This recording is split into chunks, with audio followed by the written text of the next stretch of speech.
नमस्कार फ्रेंड्स आउ एक नुआ वीडियो को स्वागत करुच्ची आशा करुच्ची आपण मैंने बहुत भलरे थे मु भी बहुत भलरे अच्छी।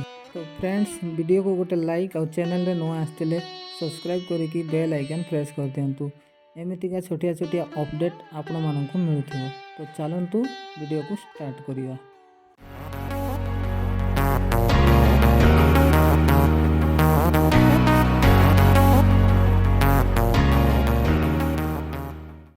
10 ପୂର୍ବରୁ ମହିଳାଙ୍କୁ ସିଏମଙ୍କ ବଡ଼ ଭେଟି ଧାର୍ଯ୍ୟ ହେଲା ତାରିଖ। ଏହି ଦିନ ଆସିବ ସୁଭଦ୍ରା ଟଙ୍କା।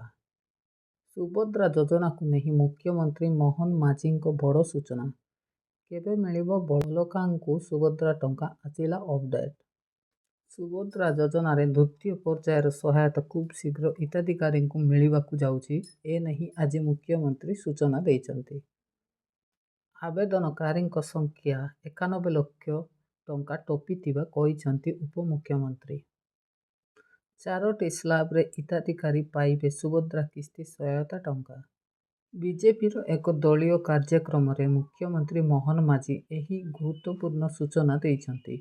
କହିଛନ୍ତି ଆଗକୁ ଭଉଣୀମାନଙ୍କ ପାଇଁ ଯେଉଁ ପର୍ବ ଆସୁଛି ସେହି ପର୍ବ ଦିନ ବାକି 25 ଲକ୍ଷ ମହିଳାଙ୍କୁ ଟଙ୍କା ମିଳିବା ନେଇ ସେ ଆଶା ରଖିଛନ୍ତି। ମୁଖ୍ୟମନ୍ତ୍ରୀଙ୍କ କଥାକୁ ଅନୁଶୀଳନ କଲେ ଆସନ୍ତା ଭାଇ ଜିଉଁତିଆ କଥା ସାମନାକୁ ଆସୁଛି। ଦୁର୍ଗାଷ୍ଟମୀ ଦିନ ଅର୍ଥାତ୍ ଦଶହରାର 2 ଦିନ ପୂର୍ବରୁ ହୁଏତ ଏହି ଟଙ୍କା ମିଳିପାରେ।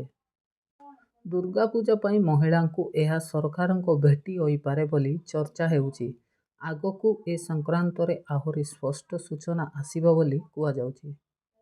ସେପଟେ ସୁଭଦ୍ରା ଯୋଜନା ପାଇବା ପାଇଁ ବର୍ତ୍ତମାନ ସୁଦ୍ଧା ପାଖାପାଖି 92 ଲକ୍ଷ ମହିଳା ଆବେଦନ କରିଛନ୍ତି। ଆସନ୍ତା ସପ୍ତାହ ଭିତରେ ଏହି ସଂଖ୍ୟା 1 କୋଟି ପହଞ୍ଚିବ ବୋଲି ଉପମୁଖ୍ୟମନ୍ତ୍ରୀ ପ୍ରଭାତୀ ପରିଡ଼ା କହିଛନ୍ତି। ଆଧାର ଇ-କେୱାଇସି ପାଇଁ ସମୟ ଲାଗୁଥିବା କହିଛନ୍ତି ପ୍ରଭାତୀ ପରିଡ଼ା। 4ଟି ସ୍ଲାବରେ ପର୍ଯ୍ୟାୟକ୍ରମେ କୋଟିଏ ହିତାଧିକାରୀଙ୍କ ପାଖରେ ସୁଭଦ୍ରା ସହାୟତା ପହଞ୍ଚିବ। ଯେଉଁମାନେ ଆବେଦନ କରିଛନ୍ତି ସରକାର ସମସ୍ତଙ୍କର ଭେରିଫିକେସନ କରିବେ। ଉପମୁଖ୍ୟମନ୍ତ୍ରୀ ଆଶା ରଖିଛନ୍ତି କୋଟିଏ ଲୋକଙ୍କ ପାଖରେ ଖୁବ୍ ଶୀଘ୍ର ସୁଭଦ୍ରା ଟଙ୍କା ପହଞ୍ଚିଯିବ। ସୁଭଦ୍ରା ଅନେକ ମହିଳାଙ୍କ ନିଦ ହଜାଇ ଦେଇଛି। କିଏ ବ୍ୟାଙ୍କରେ ଯାଇ ଆକାଉଣ୍ଟ ଚେକ୍ କରୁଛି ତ ଆଉ କିଏ ଆଧାର ଇ-କେୱାଇସି ଅପଡେଟ୍ କରୁଛି। ଏହି ପରିପ୍ରେକ୍ଷୀରେ ଉପମୁଖ୍ୟମନ୍ତ୍ରୀ ସମସ୍ତଙ୍କୁ ଧୈର୍ଯ୍ୟ ରଖିବାକୁ ଅନୁରୋଧ କରିଛନ୍ତି। ମାର୍ଚ୍ଚ 8 ପରେ ଏଭଳି ସ୍ଥିତି ହେବ ନାହିଁ। କୌଣସି ଯୋଜନାର ଆରମ୍ଭ ଟିକେ କଷ୍ଟ ହୋଇଥାଏ ବୋଲି କହିଛନ୍ତି ପ୍ରଭାତୀ ପରିଡ଼ା। ପ୍ରଥମ କିସ୍ତି ସମସ୍ତେ ପାଇବା ପରେ ଏଭଳି ସ୍ଥିତି ହେବ ନାହିଁ। ତେଣୁ ମାର୍ଚ୍ଚ 8ରେ ସମସ୍ତେ ଏକା ସାଙ୍ଗରେ ସମସ୍ତେ ପାଇବେ ଦ୍ୱିତୀୟ କିସ୍ତି ଟଙ୍କା।